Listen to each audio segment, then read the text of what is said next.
when you get into a management role, you figure out pretty quickly that your employees aren't always going to like you. And you can be the best manager in the world, Yeah. and they're still going to talk bad about you.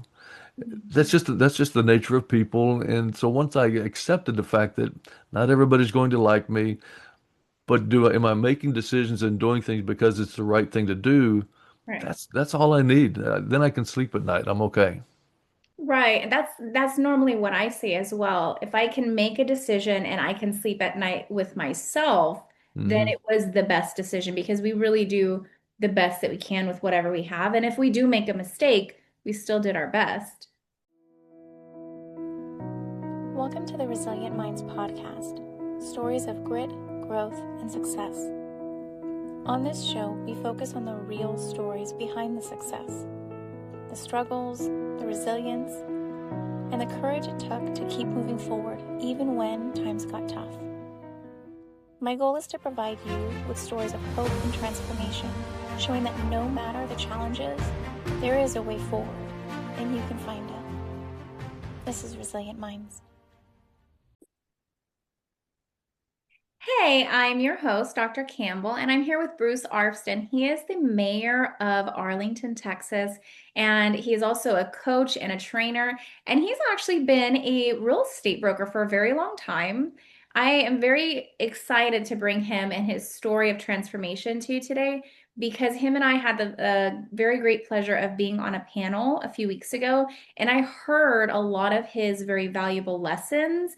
And that's what he's going to be talking about today. So thank you so much, Bruce, for joining us.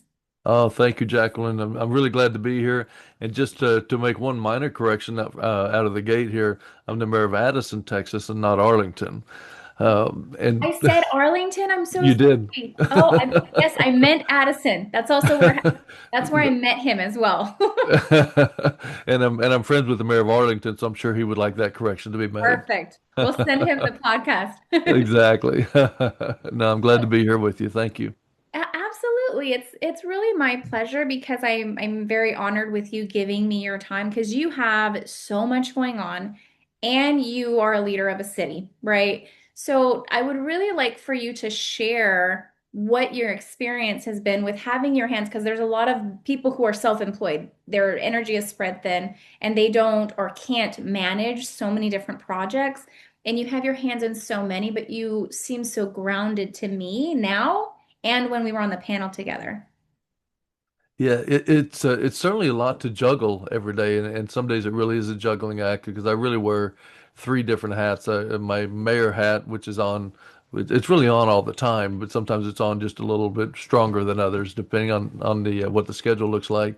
And then my real estate broker hat. I've been in the real estate space for 33 years now, and then my training and development hat, which will from day to day can be a little bit busier than others, and so I do have to juggle those three hats each day, and try to manage my schedule as best I can, and it can certainly be challenging. Some days I'm wearing all three hats at some point or another, and some just one or two, and it's challenging, but I get a lot out of that challenge Mm. because I can look and see the day, and it requires me to be structured, which is not necessarily my nature to be super structured and organized. So, but it really pushes me to do that, and I've gotten way better at it just because of the necessity of it. Well, I bet. And I feel like I'm the same way. I'm a very free-spirited visionary. I'm very creative, very emotional too. Like I'm just kind of like everywhere, but I have to be organized in order to get all of the things done. So I feel like having the balance of the two instead of just being very, very rigidly organized or very, flower child and free-spirited everywhere all of the time. You really can't get anything done like that. So when it comes to running a city, I could not imagine having other hats to wear. So you definitely have your hands in a lot. Can you tell me what made you want to run for mayor? Well, I was on the city council before for 6 years, from 2011 to 2017, and we have term limits, and so that was the end of my three consecutive 2-year terms that I was able to do.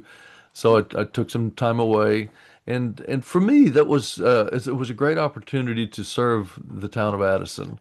it really, for me, it's not really a political role so much as it is just a community service.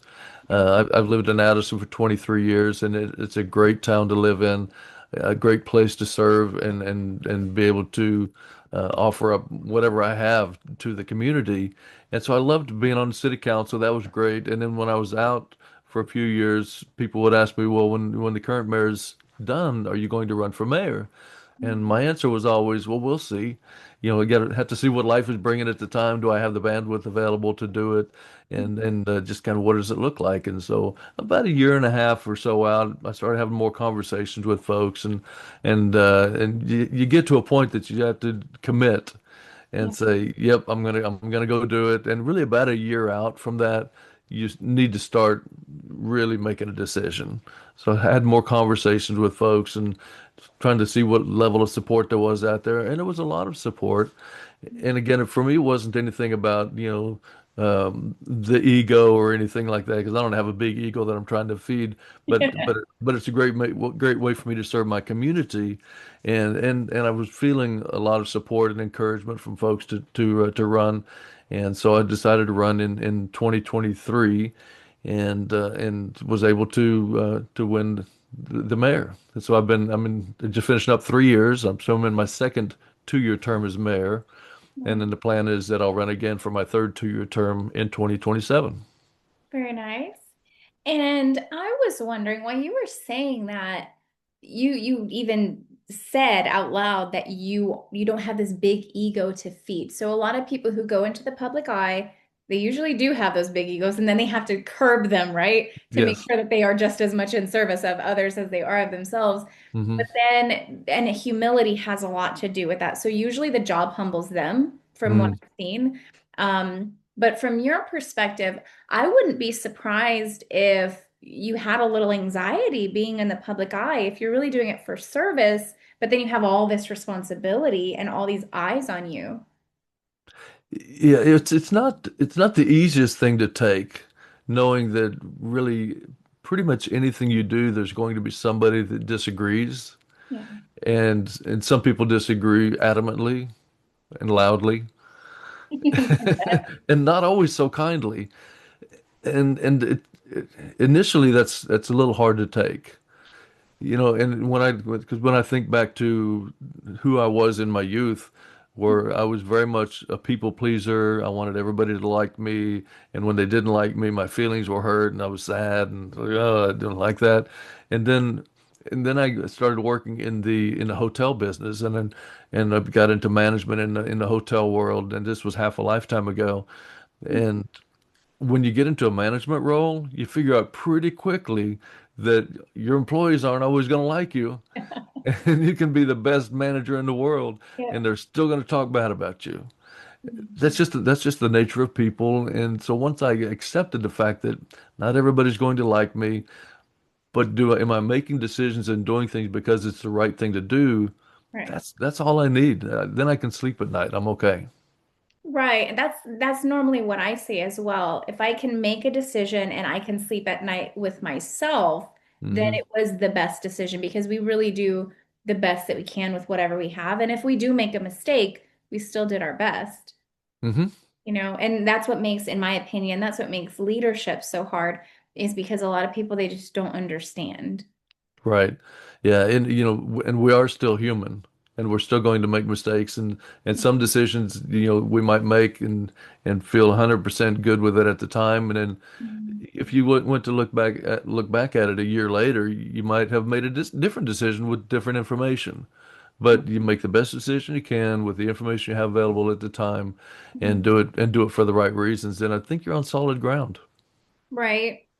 When it comes to you and overcoming the people pleasing, you said back in your day, but how long ago was it that you were stuck in that people pleasing and trying to make everybody happy role? That I was in my 20s. And Mm. so that was decades ago. We don't even have to say how many decades, but it was a lot of decades ago. But yeah, so I was in my 20s, and I thought I had all the answers, and thought I knew everything, and I thought because I was nice to everybody that everything was great, and but it was kind of an incompleteness is what I felt though. I wasn't comfortable speaking my mind, stating my opinion, and I wanted to always make sure and listen to what everybody else said, and so then maybe I can, well, if I say this, then maybe they'll like me better because I agree with them a little bit. Does that make sense? Yeah. What do you think the hardest thing for you to overcome was? It wasn't really hard to overcome the uh, the the feeling of not being liked by everyone. It wasn't hard, but it was a discomfort Right. initially, knowing that that I'm saying or doing something that somebody is going to disagree with, even though I didn't necessarily have high respect or value for their opinion, it was still an opinion. And it really it took me getting to a place where I believed and felt confident that my opinion was as valuable as anybody else's. Yeah. And I think it was just probably a an insecurity that I had to overcome the insecurity of not being worthy, I guess, Right. to have a voice. Mm. And once I felt comfortable getting my voice out there, then it's growth from there. But I was Right. kind of stumbling along, I think, for quite a while there. Right. Well, what I hear when you say that is your own validity. Like you're valid too. Yes, exactly. Well, a lot of things about the nervous system, a lot of people don't know about the nervous system is that fear and shame can shut us down very quickly. So it's actually a Hmm. spectrum. It's Hmm. not whether you're feeling fear or shame, it's how much fear and shame you have at any given moment. And so something that, let's say it is an insecurity and it's a little uncomfortable. There might be a little bit of fear and a little bit of shame or one or the other. What is something that it was overwhelming? It was hard. It triggered your fear. It triggered your shame. And you're like, I don't know if I can actually make it through this. What has been that in your life? I would say, again, going way back into my younger days, I was married for about six and a half years, and I got married very young. I was 20 years old when I got married, and it was a marriage that I felt um, it, it wasn't if I was going to predict somebody's marriage to be successful, I would have looked at my situation and said, "There's not a chance." But I was 20 years old and I Yeah. knew I had all the answers and Mm. all the red flags that were waving out there. I could fix every one of those red flags because I had a little bit of maybe that was ego kicking in. I don't know, but it was a um, it was really a lack of awareness, I think, a lack of understanding the human emotion. Everything that I thought I could fix was way deeper than had even any awareness of. And so going through that was difficult for me just to see that I was not capable Mm. of what I thought I could do. And that really was very humbling for me to see that and not be able to do anything about it. To feel a little bit helpless Yeah. and then seeing the end coming near of that whole chapter, and it was stressful, and that probably didn't help my insecurities and my feeling of unworthiness and those kind of things. Right. So were you still in your people pleasing mentality when you were in transition with that divorce? Oh, absolutely. Yeah, that's really what drove that willingness to go through that chapter Mm. as it was. I was uh, we had a situation with with family living with us. pretty much the whole time we were married, and so the likelihood of that succeeding in that situation was not was very low, and so so it was the the inevitability of it was there. I didn't want to accept that, Right. and I had also this kind of a blindness, I think, and maybe this was just a lack of awareness too, that I thought everything I was doing was right, and because I was doing it for the right reasons, and I thought I was doing a noble thing or whatever. It was it was just a complete lack of awareness, in my opinion. And then looking back, when I do the after action report on that situation, Mhm. I look back and see all the different things that I did that if I was looking at somebody from the outside looking in, I'd say, "Oh my gosh, young man, you're a mess." Right. Yeah. I like how you emphasize awareness because that's one of the big things that I am an advocate for. Me It, too. we're never going to get it right. Like it's never Mm. going to be perfect. The journey is never going to be done. But as long as you know when you're not aware, you just won't make any decisions.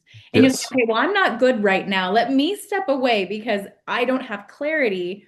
And then Yep. let me calm my body. Let me calm my mind, let me gain clarity before I come back and try to engage because it's not fair to you in that situation. And it's really not fair to anybody around you. That's even more important. Yes, in a relationship, absolutely. But people do this in leadership all the time. They don't Hmm. even realize that they're not present and they're not aware and they're making decisions. Yeah, and a lot of times they're making those decisions just based on emotions or just a reflex. They're just reacting instead of taking time to really pause and think through the what's actually going on and then giving a really reasoned response. And I see that all the time where it's just this reflective thing when people start to get in each other's faces over things and then Mhm. they're arguing and nobody's going to change anybody's mind in that situation. No. But if one or both of us can take a pause, take a step back, and say, "This is this is not productive. Yeah. We got to take a step back," and I talk about the space that Viktor Frankl referred to in some of his writings, and I don't know if you're familiar with that. A man's With, search for meaning? what? Yeah, Viktor Frankl. Yeah. Yeah, are you familiar with Viktor? Yeah. Yeah, so he's got the quote that's attributed to him about the space between stimulus and response. There's a space, Mm, and in that space lies our power to choose our response, and it's in our response lies our freedom and our growth. yeah. And so I'll tell people frequently, when they say, "How's your day going?" I say, "I'm really working on the space," because it's one of those days that you kind of get pushed and like, all right, I got to take the space, even if it's just a few seconds in between that stimulus. Yep. I got to take that space. I got to back up. Sometimes physically you need to back up. Sometimes Yeah. you need to leave the room Yep. and say, "Look, I need a few minutes. Let's come back and talk again." But the because the human side of it says, all right, so I get this stimulus, I'm going to react right now, and I'm going to tell you what I think, what I feel, and it's not productive. No, it's not. And I feel like that reactive emotional response is normally what is expected. And so it's accepted that it's okay. Mm. Really, there's another response that is more capable. It is more, really it's collaborative because with somebody who can have self-reflection, they can pause, which means that you have self-control, or at least the awareness that you're going to be out of control in just a second. So then you can say out loud, which means they've had to at least confront themselves internally enough that when their like demons are coming out, they say, "Hey, I'm not in control of myself. I have to leave for just Yes. a second." Right. And what I've found is saying it out loud holds you accountable. And from the inside, it holds the parts of you that really want to come out. It lets them know, oh, you do see me. You do see that part of you that wants to come out Yes, and be dysfunctional. So we're not I gonna know. let it. And I don't like it when that comes out, but because Yeah. sometimes it happens, we do the best we can, but sometimes you just don't quite get there because when our brains kick in, it's hard to rein them in sometimes. But that really is what it's all about. It's having that awareness and knowing all right, that part of my brain is working now that I need to got to settle that down just a little bit Yeah. and get the better side of my brain working. And you probably Absolutely. have some better names for it than for that part of the brain than I do. Well, I would say parts work, but we all have different aspects of ourselves. But what I've seen, and there's plenty of people who I'm sure are listening, when you're healing and you're truly working on yourself, your protector parts, which are all ego driven and they're all fear and shame and aggression, or they're fearful, so they want to run for their lives, who knows? They're the ones in the front seat. So as you are transitioning, the more wiser, more calm version of you starts to come in the front, but you notice how they have this tug of war inside of you. The more awareness you have, the more control you say, or the more control you have, and you can actually say, I'm not in control right now. And Yeah. and it's really, that's the humbling piece, in my opinion, that like to say that I'm not in control right now. I need to step aside. Yeah. And it's really so important when we can to try to understand where somebody else is coming from. Because I think in our world, especially the world that we live in now, this whole social media driven world where everybody's trying to prove everybody else wrong and because you don't agree with me, you're a bad person. But if I can really listen to somebody and have a conversation with them, truly trying to understand where they're coming from, that's a whole different conversation Mm. than me trying to show you how right I am and you trying to show me how right you are. Neither one of us is going to get. We're going to dig in, Yeah. and if I can say to you, after I've listened to you, truly listened, if I can say to you, I never thought about it that way. Hmm. I think that shows you respect and honors your opinion and your position. And then maybe we can have a more reasonable discussion then with an open mind.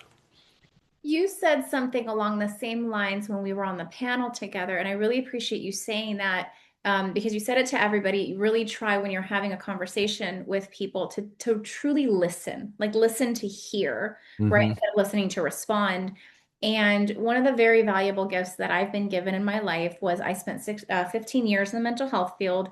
And so by default, I learned the skill and really the gift of just listening, Hmm. because no matter what an individual has done in their life, if I sat down and I listened to them for a full hour, I would completely understand from their point of view by the time we were done. So I learned to not judge people, because there's a story that you just don't understand if you Yep. don't understand where they're coming from. Just listen. Right. That's where the self-awareness comes in too. If you're not present and you're not able to connect with somebody, you can't listen. Yeah, and you have to be willing to try to see things from their point of view and have some empathy and see where they're coming from because everybody has this different lived experience Yeah. and everybody has a story and some if you'll just take the time to hear somebody's story and truly listen to it, you'll be amazed Yeah.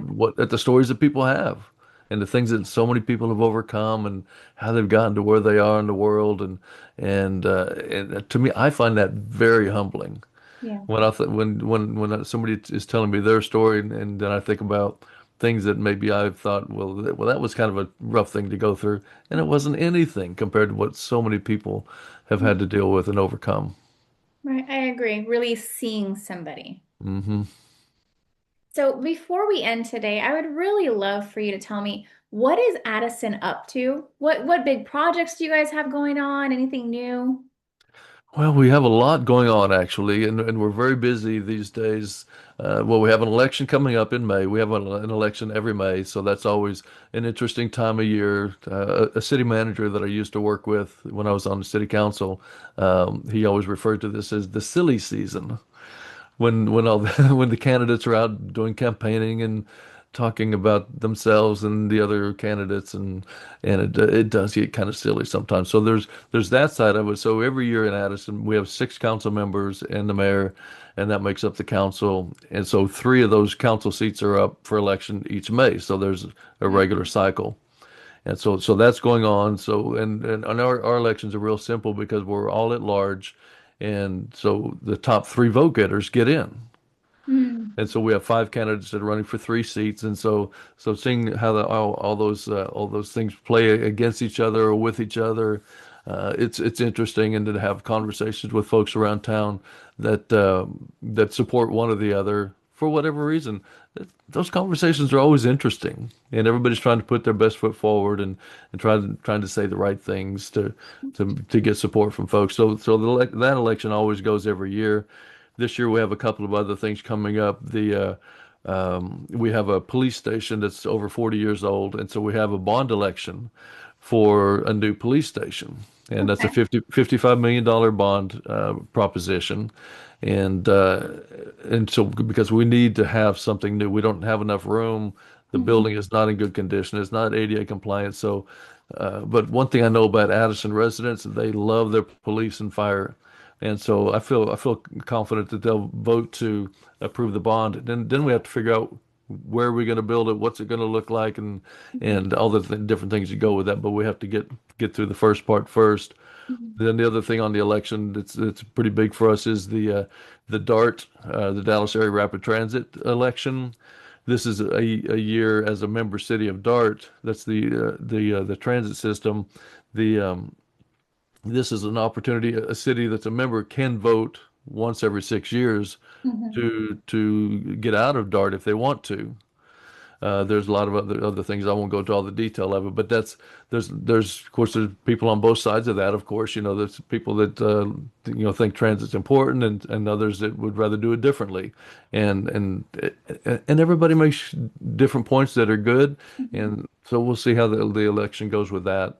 Other things that are going on, a lot of redevelopment around town.